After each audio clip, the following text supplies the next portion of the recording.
Bonjour à tous, bienvenue sur le plateau de KTO pour cette nouvelle édition de Face aux chrétiens avec La Croix, Radio Notre-Dame et RCF. Notre invité aujourd'hui est Jean-Marie Bockel, sénateur du Haut-Rhin, sénateur UDI du Haut-Rhin, vice-président de l'UDI. Jean-Marie Bockel, bonjour. Bonjour. Votre trajectoire politique est plurielle, c'est le titre de votre livre, Trajectoire plurielle, ministre de Mitterrand et de Sarkozy. Vous avez été en effet ministre secrétaire d'État au commerce, à la coopération, à la défense, à la justice, sous François Mitterrand, puis sous Nicolas Sarkozy. Vous vous définissez vous-même dans ce livre comme social-libéral, c'est-à-dire, on peut dire, à la droite de la gauche et aussi à la gauche de la droite. Donc votre option politique est au cœur de l'actualité. Je rappelle cette actualité. La défaite du Parti socialiste, la victoire de l'UMP, la percée du Front national, le gouvernement Valls. Vous serez interrogé dans cette édition de Face aux chrétiens par Laurent de Boissieu pour La Croix. Bonjour. Par Alain Baron pour Radio Notre-Dame. Bonjour. Et par Romain Masneau pour Bonjour. RCF. Alors, une toute première question, Jean-Marie Bockel. Souhaitiez-vous faire partie de ce gouvernement Valls, compte tenu de votre trajectoire plurielle, justement ? Non, bien sûr, je suis clairement dans l'opposition à l'UDI et je suis très heureux d'y être. Pour autant, comme le disait Jean-Louis Borloo au moment de l'annonce du pacte de responsabilité, chaque fois que lors du passage à l'acte que nous attendons maintenant, il y aura des mesures qui vont dans le bon sens du redressement de notre pays, de notre économie, et évidemment dans un esprit social-libéral, c'est-à-dire en ne laissant personne au bord du chemin, ces mesures, nous les voterons ou nous les soutiendrons, tout en étant clairement dans l'opposition. Mais je dois dire, quant à ce gouvernement, que j'ai tout de même quelques doutes. Alors, on va en parler, Laurent de Boissieu, La Croix. Oui, pourtant, vous avez longtemps incarné l'aile droite du PS, vous avez présenté des motions aux différents congrès. Ensuite, c'est un peu Manuel Valls qui a pris cette place-là.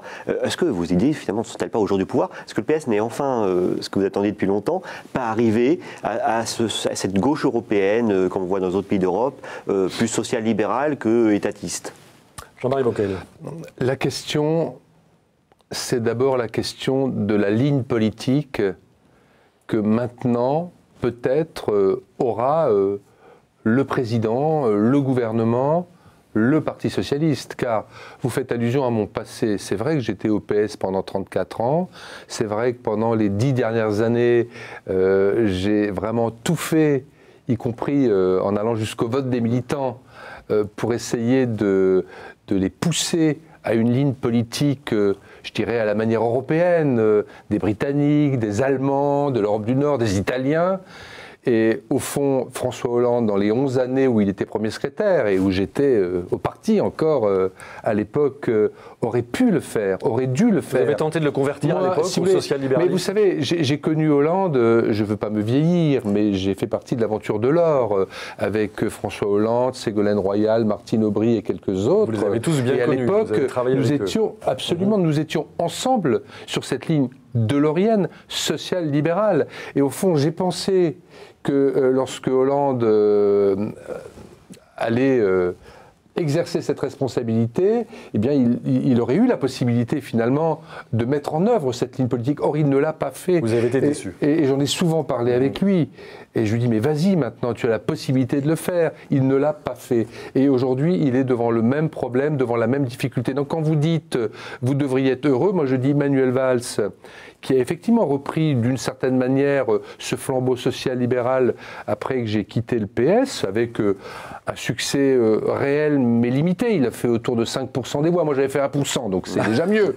Mais ensuite il est rentré dans le rang, et aujourd'hui la question est, que pourra-t-il faire ? Que voudra-t-il faire ? Est-ce qu'il va passer toute son énergie à essayer de préserver un point d'équilibre avec l'aile gauche ou l'aile anti-européenne ou un mélange des deux ?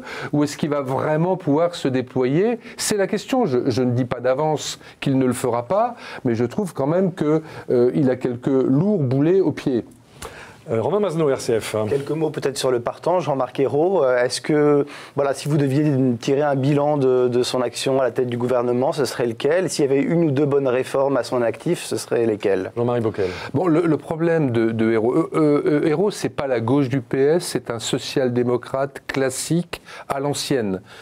Quelqu'un qui d'ailleurs, il a été maire de Nantes et est capable de comprendre que si l'économie ne fonctionne pas, il ne peut pas y avoir de partage des richesses, il ne peut pas y avoir de création d'emplois. Ça, je pense qu'il en était sincèrement convaincu. Mais à aucun moment il n'a fait preuve d'autorité ni de charisme ou d'empathie. C'est d'ailleurs un peu sa difficulté. C'est d'ailleurs le défaut commun qu'il a avec Valls. C'est une certaine difficulté à, comment dirais-je, à exprimer une certaine chaleur, une certaine empathie. Bon, ça c'est peut-être de la timidité, je n'en sais rien. Je pense que ce n'est pas le sujet principal. Alors qu'est-ce qu'il a fait de bien, Jean-Marc Ayrault ? Il a fait de son mieux. Il y a eu certainement quelques réformes techniques. Je vais vous donner un exemple. Moi, en tant que centriste de l'opposition au Sénat, je me suis engagé et j'ai voté et fait voter dans mon groupe la loi de programmation militaire, qui nous permet tout de même d'avoir encore une certaine influence, de tenir notre rang, malgré les restrictions qui sont très rudes. Mais tout de même, de ce point de vue-là, j'ai eu le sentiment qu'avec Le Drian, qui est un bon ministre, il a fait de son mieux. C'est un exemple où je l'ai soutenu. Mais franchement, si je me situe comme élu local, ancien maire, les réformes territoriales, ça a été à peu près tout et n'importe quoi. Donc franchement, il n'y a pas grand-chose de positif. Alain Baron, Radio Notre-Dame. Oui, l'événement dont tout le monde parle aussi, c'est le retour de Ségolène Royal au gouvernement. Vous l'avez bien connu, ce que vous disiez tout à l'heure. Est-ce que le président Hollande ne prend pas un risque en la faisant venir au gouvernement, non seulement à cause de leur histoire commune, mais aussi parce que tout le monde sait qu'elle est ingérable souvent? Je ne sais pas. J'ai connu Ségolène Royal, c'était l'époque de Lauriane, quand elle était la première fois ministre de l'Environnement. C'était déjà en 92, il y a 22 ans. Oui, c'était exactement. J'ai, comme tout le monde, écouté ses premières déclarations très écolo, de combat. En même temps, je sais qu'à bien des égards, elle est sur la ligne plutôt réaliste de François Hollande. Donc, quelle est la partie, je dirais, quelle est la facette de Ségolène Royal qui va l'emporter dans cette responsabilité? Il est certain que l'enjeu de transition énergétique par rapport à il y a 20 ans est aujourd'hui majeur. Il est certain que l'équilibre entre mettre en valeur les atouts de la France, je pense par exemple à la recherche sur les gaz de schiste, pour prendre un exemple, je pense à l'atout nucléaire, je pense à l'atout nucléaire, oui, que défend d'ailleurs Montebourg, mais en même temps à la nécessité que nous vivons, nous, dans nos territoires, comme maire, et nous avons commencé de faire cette transition énergétique au niveau de l'habitat, au niveau de la diversité des sources d'énergie. C'est un équilibre qu'il faut avoir, avec l'idée que, sur le plan économique, ça doit aussi, cette démarche de transition, être un atout pour un pays comme la France. Donc, Ségolène Royal, au fond, elle a toutes les cartes en main, elle a une bonne connaissance du dossier, c'est incontestable. C'est vrai qu'elle est, à certains égards, un peu imprévisible.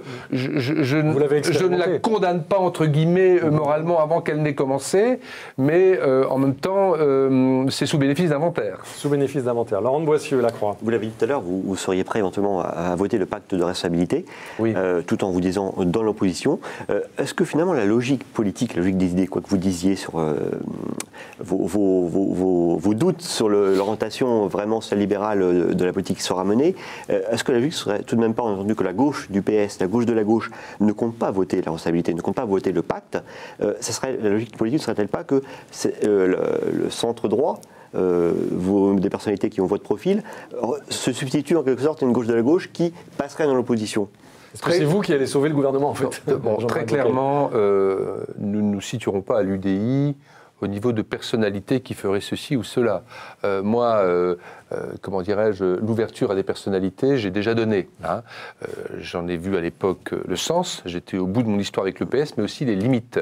Aujourd'hui, nous sommes dans une démarche politique, toutes les sensibilités du centre se sont retrouvées, y compris celles de centre-gauche, de la gauche moderne que j'incarne au sein de l'UDI, et nous agirons donc ensemble, collectivement. Maintenant, pour répondre pour autant clairement à votre question, je dirais deux choses.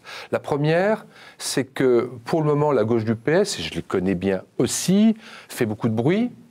Il y aura peut-être des individualités qui seront sur une démarche front de gauche, dont idéologiquement ils sont assez proches, mais à mon avis, je parie que la plupart des élus, des députés qui se disent être la gauche du PS rentreront dans les rangs. Donc ils vont Parce voter. que l'enjeu, je n'en sais rien, mais ne considérons pas d'emblée qu'ils n'auront pas de majorité socialiste pour voter.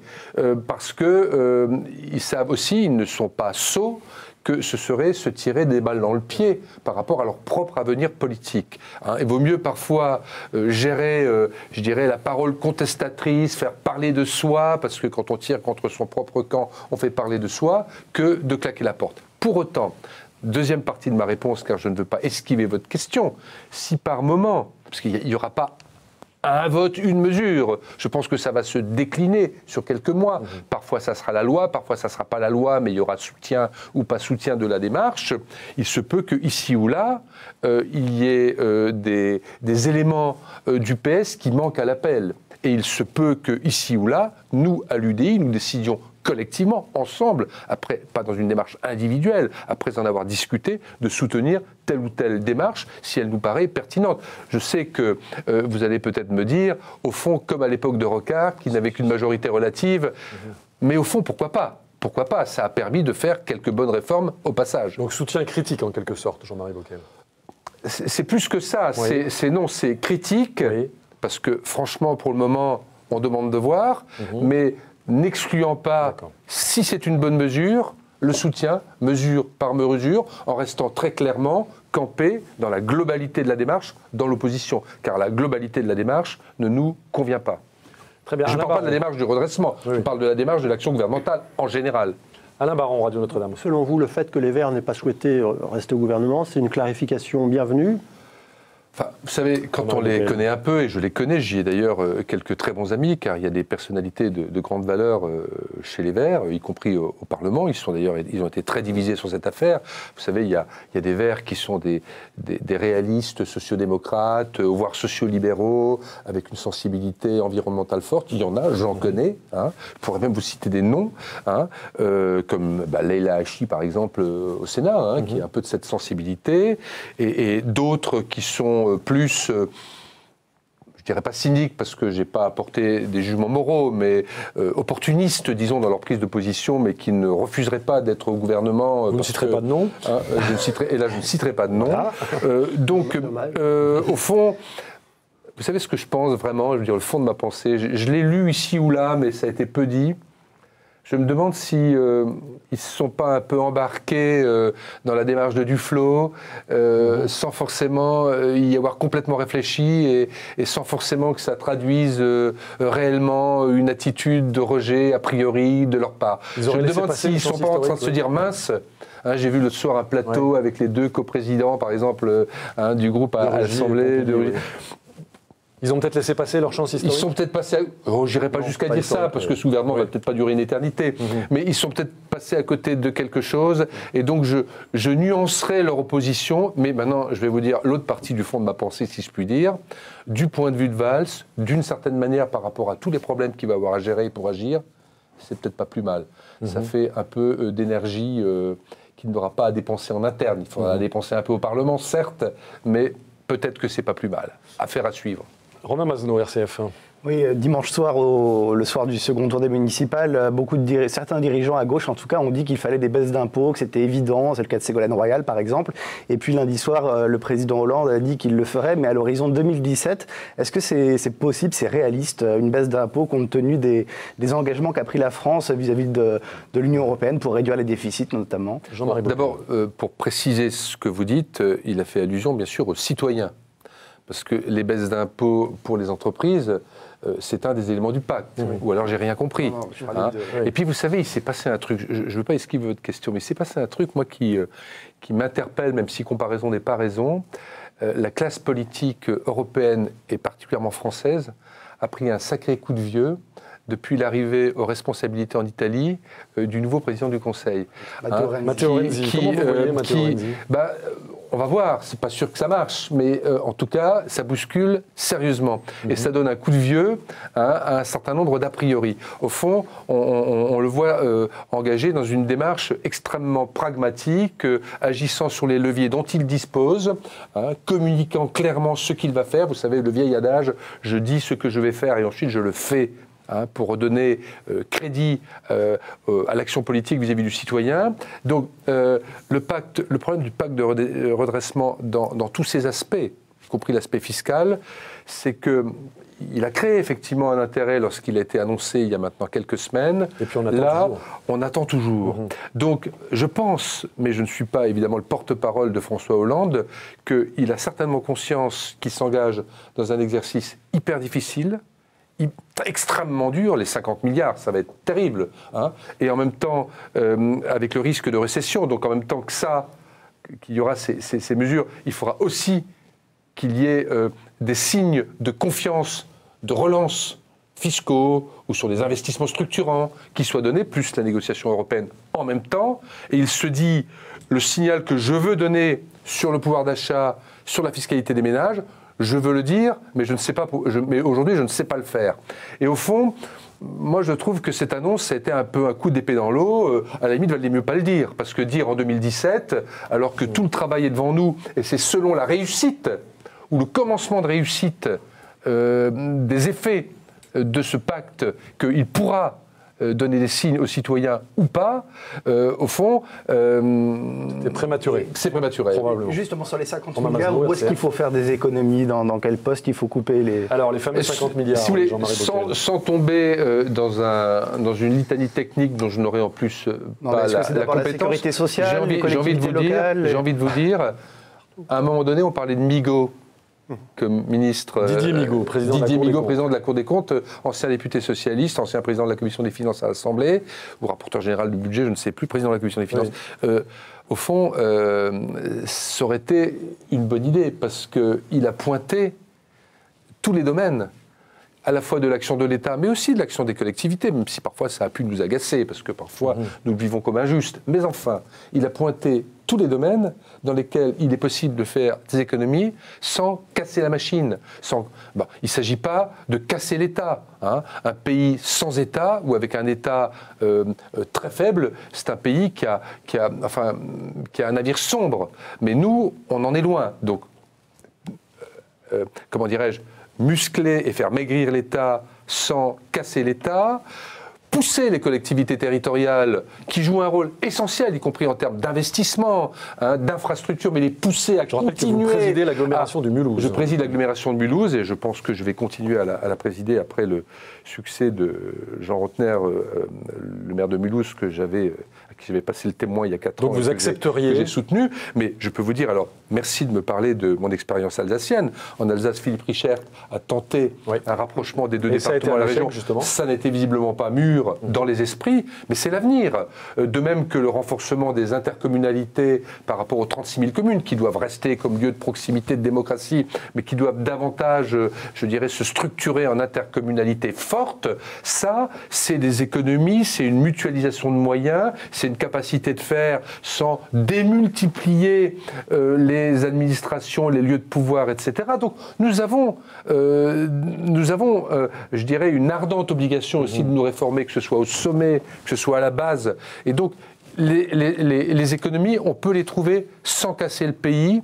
C'est pour ça que je citais le président du Conseil italien. Et on peut les trouver également, si on veut, si on en a la volonté. Bien sûr, ça suppose de bousculer certaines habitudes. Et là, je réponds à un autre aspect de votre question, sans casser ce à quoi nous sommes tous attachés, le social-libéral que je suis aussi, c'est-à-dire le modèle social. Sauf que le modèle social français, protection sociale, système de retraite, assurance chômage, système de santé, c'est quand même quelque chose qui est un élément de cohésion majeur, mais ce système, si on ne le réforme pas, il va péricliter, et là on perdra tout.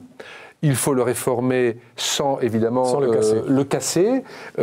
Ça, c'est un... Vous savez, comme élu local, je préside mon hôpital, donc on est aussi un peu branché sur ces problématiques. On voit bien les enjeux, les problèmes de déficit, etc. Mais aussi la capacité de faire des économies, elle existe. Et au fond, c'est ça qu'on attend aujourd'hui d'un gouvernement qui donne cette impulsion-là.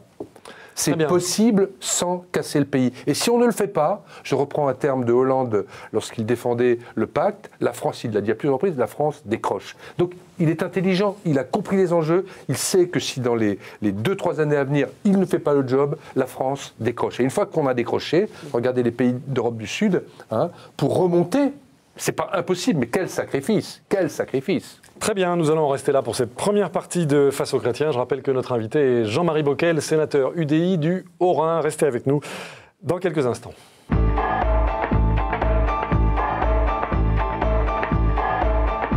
Retour sur le plateau de KTO pour cette édition de Face aux chrétiens. Notre invité aujourd'hui est Jean-Marie Bockel, sénateur UDI du Haut-Rhin. Jean-Marie Bockel qui a été, il le dit dans son livre Trajectoire plurielle, aussi bien ministre de François Mitterrand que ministre de Nicolas Sarkozy. Il est interrogé dans cette édition de Face aux chrétiens par Laurent de Boissieu pour La Croix, par Romain Mazenot pour RCF et par Alain Baron pour Radio Notre-Dame. C'est Romain Mazenot qui ouvre le feu de cette deuxième partie. Alors avec ce remaniement, on a presque oublié un des faits majeurs de ces municipales, c'est le FN qui a remporté 12 mairies. C'est important. Est-ce que vous dites c'est une triste nouvelle pour la République ou c'est finalement le jeu naturel de la démocratie? Ça permettra de voir ce dont est capable le Front National localement sur le terrain. Jean-Marie Bockel. Je connais bien le vote Front National parce que à Mulhouse, pendant mes 4 mandats de maire, j'ai toujours eu au deuxième tour le Front National. Donc, il est même monté à un moment donné, en 1995, jusqu'à plus de 30%. Ensuite, il a diminué, là, il a à nouveau un peu remonté. Donc, le Front National traduit quelque chose. Traduit à la fois un mécontentement par rapport aux réponses de la vie politique, et même les réponses nationales, s'agissant d'un enjeu local, traduit les souffrances que vivent les gens, ou leur peur, pas forcément que les souffrances, aussi les peurs, et traduit également un vote d'adhésion à quoi exactement, Jean-Marie Bockel? Alors là, vous savez, là, et ça c'est pas propre au vote Front National, les Français, comme nous tous, nous sommes paradoxaux, contradictoires. Parfois, on veut quelque chose et son contraire, parce qu'on est dans une situation qui manque de clarté, et où les perspectives n'apparaissent pas clairement. Et donc, lorsque des leaders populistes vous donnent des solutions à l'emporte-pièce, contre l'Europe, contre l'autre, etc., on peut, à un moment ou à un autre, y adhérer, quitte ensuite à considérer qu'on a été trompé. Ça reste aléatoire, en fait. L'histoire est faite de cela. Donc voilà, en disant ça, je ne fais de procès d'intention à personne, mais ça veut dire au moins une chose, et on va revenir au municipal, car mon propos là n'est pas municipal, c'est que dans notre pays en crise, et la crise est aussi morale, évidemment, peut-être même avant d'être économique et sociale, il y a aussi une attente que les leaders issus de la démocratie prennent à un moment donné leurs responsabilités. Je n'ai pas la nostalgie du gaullisme ou d'époque de l'histoire où on a eu, ou même de Mitterrand ou que sais-je. Un peu quand même. Non. Aujourd'hui, c'est aujourd'hui. Mais aujourd'hui, il faut le courage politique, la capacité à un moment donné, lorsqu'on est en responsabilité, de dire les choses, de tracer une perspective, de ne pas avoir peur de prendre des coups, voire d'échouer. C'est aussi quelque chose qui va permettre de faire évoluer le rapport à la politique. Nos concitoyens, même quand ils ont un profond mécontentement, ils savent que ce ne sera pas facile. Ils savent qu'à un moment donné, on demandera des efforts à tout le monde, à charge pour nous d'ailleurs, de donner l'exemple. Pour revenir donc à votre question sur le Front National, ça exprime un petit peu tout cela.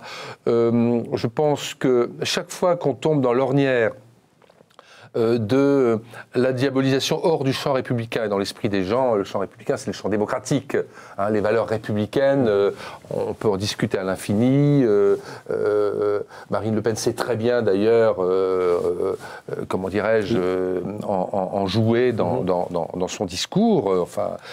Donc il ne faut pas tomber dans ce piège-là, il faut accepter le jeu démocratique, il faut accepter effectivement qu'il y ait des élus venus du Front National, et puis il faut les combattre politiquement en faisant tout pour reconquérir. Il y aura d'autres élections, il y aura d'autres occasions. On sait que les européennes vont être terribles, elles sont devant nous, d'ailleurs l'UDI s'y prépare. On va en parler. Et par exemple sur les européennes, voilà un bon exemple, nous, on ne va pas se cacher derrière notre petit doigt à l'UDI. Nous sommes des Européens, ça fait partie de notre ADN. L'Europe n'a pas trop la cote en ce moment, fort, parce que, y compris d'ailleurs, de par la responsabilité d'une partie de la classe politique de droite et de gauche, on lui fait porter tous les maux. Elle a aussi ses défauts, sa lourdeur administrative, les dossiers dont elle ne devrait pas s'occuper, mais l'Europe nous a quand même fait progresser. Aujourd'hui, nous nous engagerons, et ce ne sera pas facile dans cette campagne européenne, en défendant l'Europe, l'Europe de la paix, l'Europe du soutien à nos économies, l'Europe qui nous met en capacité de négocier sur le plan économique et commercial avec les autres parties du monde. Nous sommes, les gens en ont conscience, dans un ensemble mondialisé. Et puis, nous ferons des propositions sur l'Europe. Nous ne refuserons pas, évidemment, là où il y a des critiques à apporter, à les apporter, mais nous serons dans une démarche européenne et nous l'assumerons pleinement. Au moins notre propos sera clair. Vous assumerez le mot fédéralisme. Oui, tout le monde se dit européen. Mais en essayant de parler d'une manière que nos concitoyens comprennent. Difficile. On va rentrer dans un débat de la nation face à une fédération d'États, je veux dire, OK, pour un amphi à Sciences Po ou à la fac de droit de Strasbourg, mais non, il faut vraiment parler des vraies questions qui touchent à la vie des gens, et essentiellement l'économie et l'emploi, bien entendu, mais aussi les questions de guerre et de paix, de sécurité, d'immigration. Il faut en parler clairement et voir en quoi l'Europe peut-être dans ces cas-là un plus. Alain Baron, brûle de vous poser une question. Justement, oui. Quels sont les nouveaux arguments que vous pouvez développer pour convaincre les gens des bienfaits de l'Europe, alors que tout le monde s'attend à une poussée de l'euroscepticisme et du Front National aux prochaines élections? Est-ce qu'il y a des nouveaux arguments qui sont susceptibles Jean-Marie Bockel, comment allez-vous parler de l'Europe? Il y a d'abord, aujourd'hui, dans tous les pays européens, un enjeu de dépassement de la crise, de reprise économique, de place également de l'euro, qui est commun à une grande partie des pays de l'Union européenne et qui est souvent l'objet de critiques. Et le message à faire passer, c'est que nous surmonterons mieux cette crise ensemble, avec des règles qui nous sont communes, qui dans les périodes difficiles d'ailleurs nous ont sauvés, je pense à la crise financière, nous nous sommes sauvés ensemble, qui parfois sont des exigences à nous réformer. L'Europe ne nous protège pas de notre laxisme. L'Europe n'interdit pas que nous fassions dans un pays des progrès et n'empêche pas que dans un autre pays où on ne ferait pas les efforts, on régresse. Mais l'Europe va nous permettre de progresser ensemble, de rapprocher également un certain nombre de règles, pas des règles tatillonnes qui s'occupent de ce dont on n'a pas à s'occuper au niveau européen, mais des règles qui nous permettent aussi, je pense à notre jeunesse, d'avoir des échanges. Jean-Marie Bockel, est-ce que ces arguments vont faire le poids? Est-ce que ces arguments raisonnés vont faire le poids face au repli prôné par exemple par le Front National et aussi dans d'autres pays d'Europe par d'autres partis populistes? Face à la passion, la raison pourra-t-elle être entendue, Jean-Marie Bockel? C'est un vrai sujet. C'est un vrai sujet, mais faut-il, parce qu'aujourd'hui, souvent, la passion, la démagogie l'emporte, parce que les gens sont complètement désappointés, faut-il... comment dirais-je, aller à la traîne du Front National. On dit souvent que l'original sera toujours supérieur à la copie, donc je pense qu'il ne faut pas tomber dans ce piège. Ce sera aussi le piège du Front de gauche. Je ne suis pas sûr que les gens y croient vraiment. Parfois, c'est agréable à leurs oreilles, parce que ça rentre aussi un peu dans le discours, sortir les sortants, mettre tout par terre. Je pense qu'il ne faut pas qu'on fasse une campagne, comment dirais-je, technocratique ou une campagne de spécialistes européens, mais prendre sur les sujets les plus simples qui intéressent les gens, les questions d'économie et d'emploi, les questions de sécurité, sécurité à tous les sens du terme, y compris la sécurité de l'Europe par rapport à toutes les menaces aujourd'hui qui nous assaillent, les questions également de commerce extérieur, etc. Ce sont des sujets. Et puis aussi des questions enthousiasmantes. qu'est-ce qu'on peut faire ensemble pour notre jeunesse, quels sont les domaines dans lesquels on peut investir ensemble, dans lesquels on peut être plus fort ensemble par rapport à la montée en puissance de l'Asie, etc. Notre position également par rapport à un certain nombre de continents voisins, comme l'Afrique, est-ce qu'il faut en avoir peur ou est-ce qu'il faut être des partenaires européens du co-développement? C'est des sujets qu'une partie de nos concitoyens peuvent entendre. Il y aura effectivement un vote Front National très important, mais enfin, ce n'est pas une raison pour ne pas s'adresser également à la raison. Laurent de Boissieu, Lacroix. Nous reparlons de l'Afrique certainement tout à l'heure, mais vous avez affiché les ambitions de l'UDI pour les européennes. L'UDI a contribué avec l'UMP à la victoire à la vague bleue au municipal. C'est une nouvelle famille politique, l'UDI. Est-ce que pour exister, cette famille politique doit forcément avoir un candidat à l'élection présidentielle? Jean-Marie Bockel. En tout cas, c'est à travers les élections qu'une formation politique renforce son identité, se fait connaître. L'élection présidentielle, c'est quand même au niveau national le rendez-vous majeur. Il faut donc avoir cette perspective à l'esprit. Et puis ensuite, une fois qu'on est devant l'obstacle, on verra où on en sera, on verra quel sera le rapport de force. Pardon ? Il est un peu tôt pour vous aujourd'hui? Oui, il est tôt, parce que, je veux dire, si je vous avais dit c'est pas le sujet, j'aurais fait de la langue de bois. Mais si je vous avais dit dans les 3 années qui viennent, entre maintenant et 2017, on ne va penser qu'à ça, c'est-à-dire essayer de faire émerger un ou une candidat au présidentiel au sein du centre, mais à ce moment-là, on va passer à côté de la construction de notre pensée politique, on va passer à côté de l'organisation d'un vrai parti politique à partir de formations disparates et hier souvent encore concurrentes. Donc j'ai envie de vous dire, à chaque jour suffit sa peine, mais c'est vrai que l'élection présidentielle sera aussi, pour nous, un rendez-vous important. Il y aura les régionales. Est-ce que l'UDI doit partir avec des listes séparées de l'UMP, ou est-ce que l'UDI doit partir avec l'UMP, comme au municipal et aux élections régionales? Franchement, je ne sais pas vous répondre. Je pense, comme ça, là, qu'il faudra voir au cas par cas.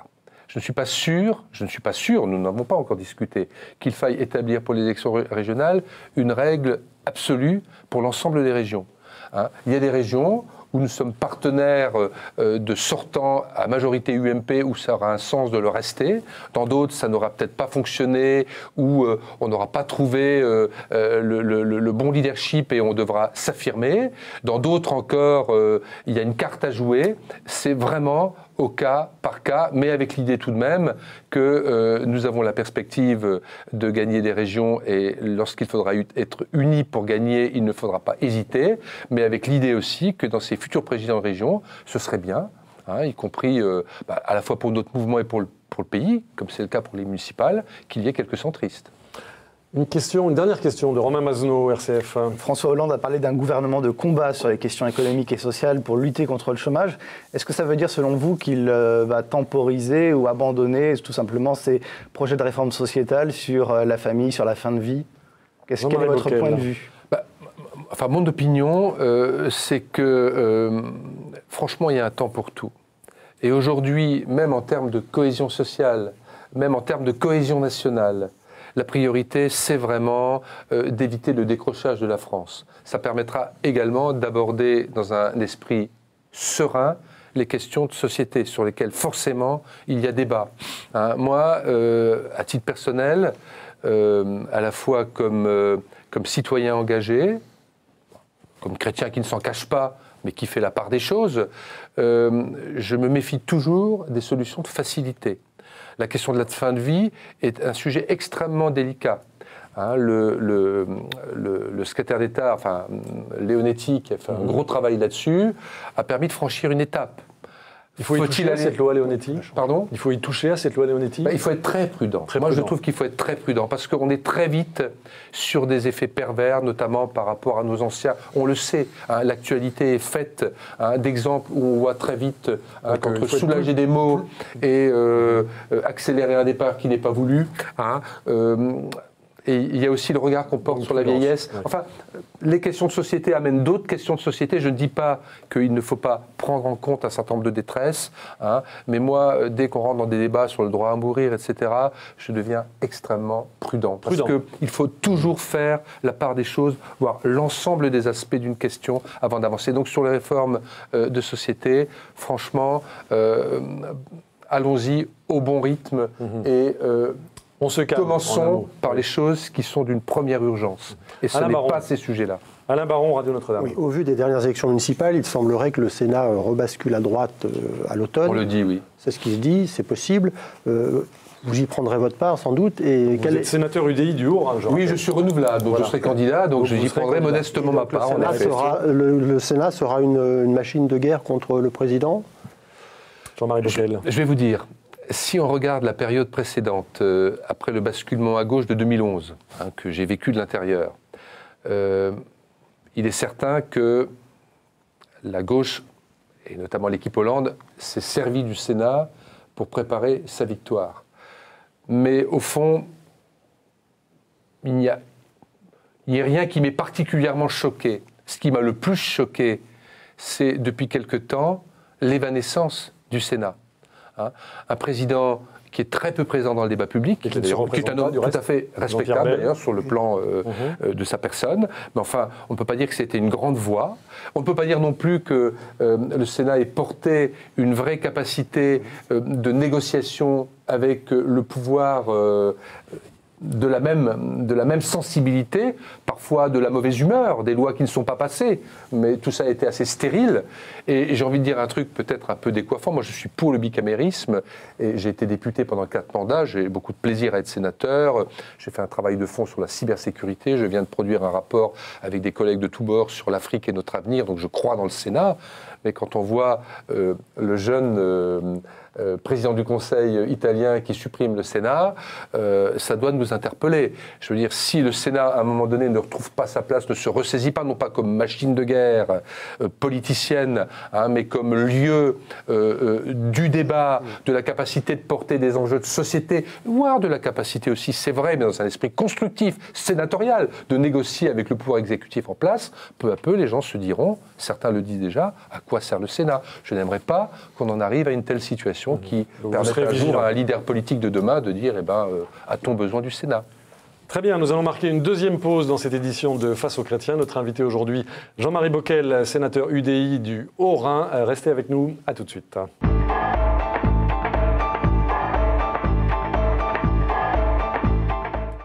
Retour sur le plateau de KTO pour cette édition de Face aux chrétiens. Notre invité aujourd'hui, Jean-Marie Bockel, sénateur UDI du Haut-Rhin. Il est interrogé par Laurent Boissieu pour La Croix, par Alain Baron pour Radio Notre-Dame et par Romain Mazenot pour RCF.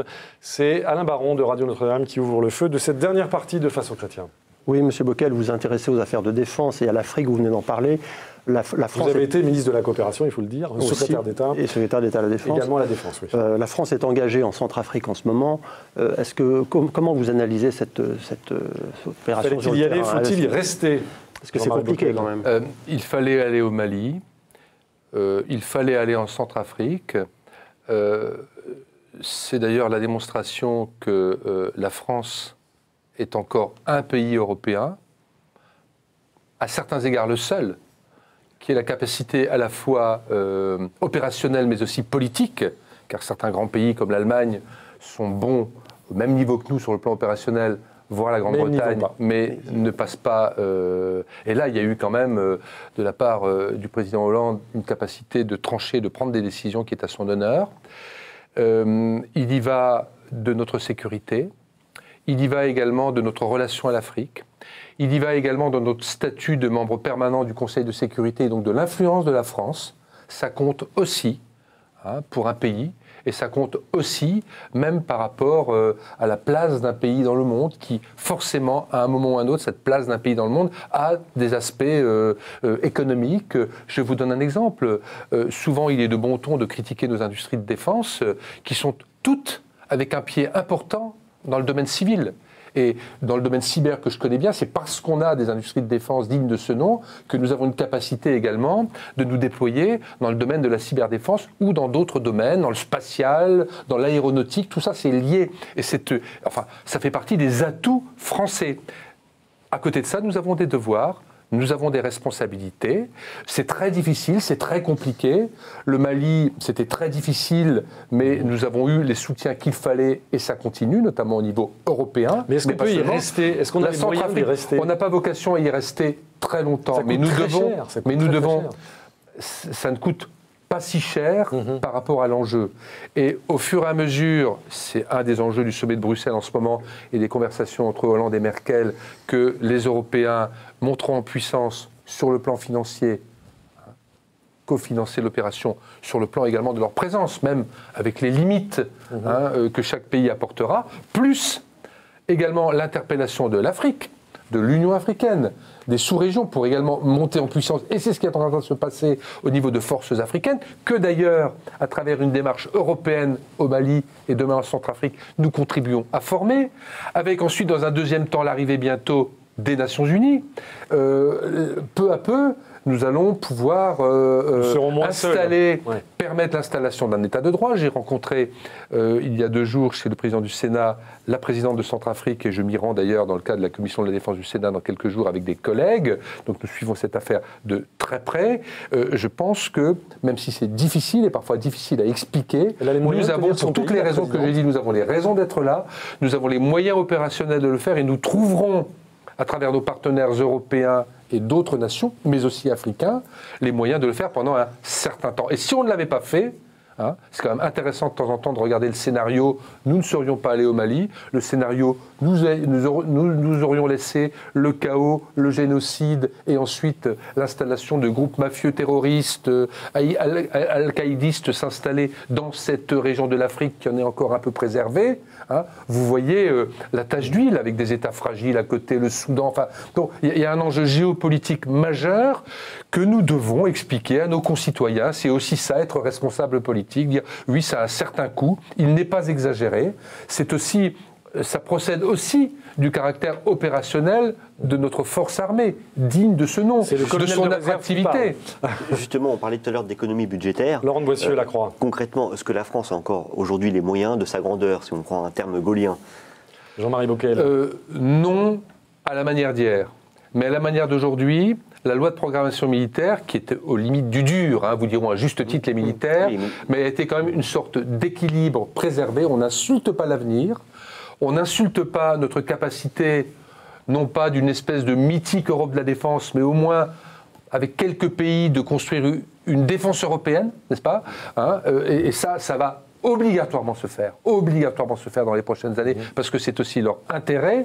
Donc nous avons la capacité, en mutualisant, en partageant, y compris au niveau des matériels et des industries, d'assurer cette présence, cette influence à un niveau beaucoup plus réduit qu'autrefois, mais qui n'est pas de baisser la garde. Et si nous baissons la garde, et si nous faisons ce que certains pays européens ont déjà fait au niveau des budgets de la défense, le risque existe, eh bien, pendant ce temps-là, le parapluie américain s'éloignera, se concentrera, c'est déjà le cas, sur d'autres dangers, sur d'autres problématiques vers l'Asie, vers l'Est, n'est-ce pas? Nous avons également une Russie de tous les dangers, enfin qui n'est pas complètement stabilisée, et il est temps aussi qu'on ait une prise de conscience que nous devons faire certes des économies, qu'aujourd'hui n'est pas hier, que le format militaire doit s'adapter en permanence, mais que nous ne devons pas tourner la page, baisser la garde, ce serait criminel pour les générations à venir. Donc c'est une recherche d'équilibre par rapport à la situation financière difficile. Romain Mazneau, RCF. En 2008, vous aviez été évincé du ministère de la Coopération pour avoir déclaré que vous vouliez signer l'acte de décès des réseaux de la France-Afrique. Alors 2 questions, est-ce que vous en avez tiré la conclusion que certaines vérités sont décidément pas très bonnes à dire en politique? Et deuxième question, est-ce que ces réseaux, ces vieux réseaux affairistes sont aussi puissants qu'hier aujourd'hui? Jean-Marie Première question, oui bien sûr que parfois le premier qui dit la vérité, il doit être exécuté. Je reconnais que je n'avais pas dit je veux signer l'acte de décès de la France-Afrique en 2008 sans avoir eu préalablement l'accord de l'Élysée. Je ne suis pas un irresponsable. Je n'avais pas envie de claquer la porte de mon ministère. J'y étais très heureux. Je voulais y rester.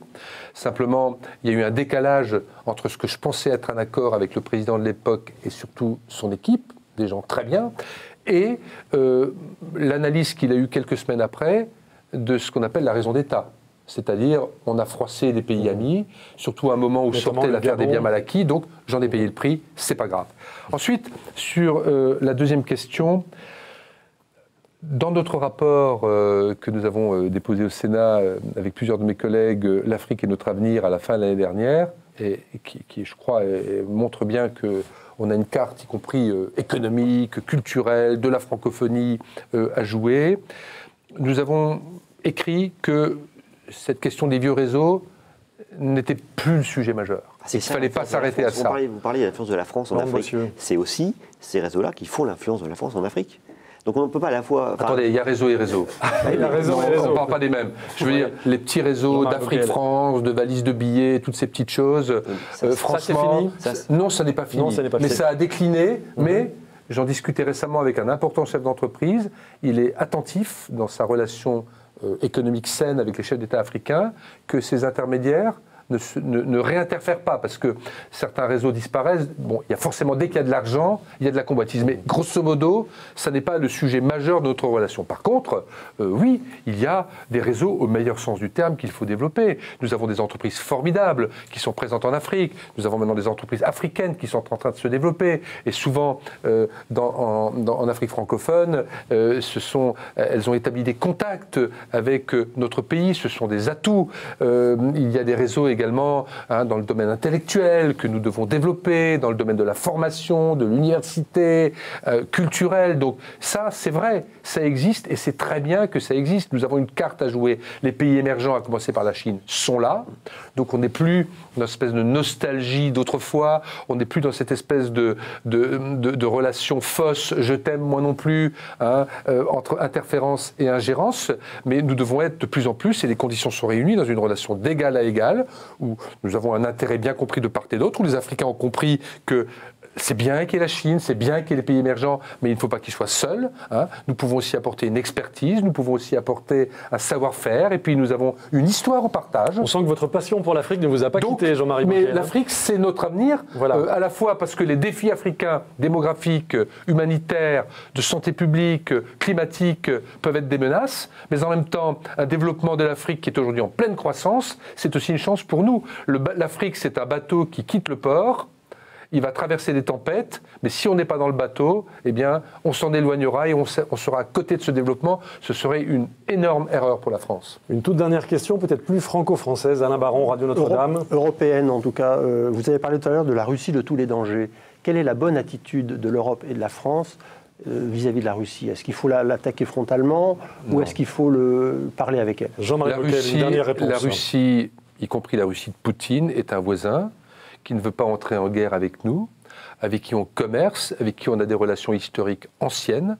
Nous devons donc avoir avec la Russie une relation à la fois pragmatique et claire. Si nous ne sommes pas clairs, si nous ne marquons pas quelques limites, le Russe ne nous respectera pas.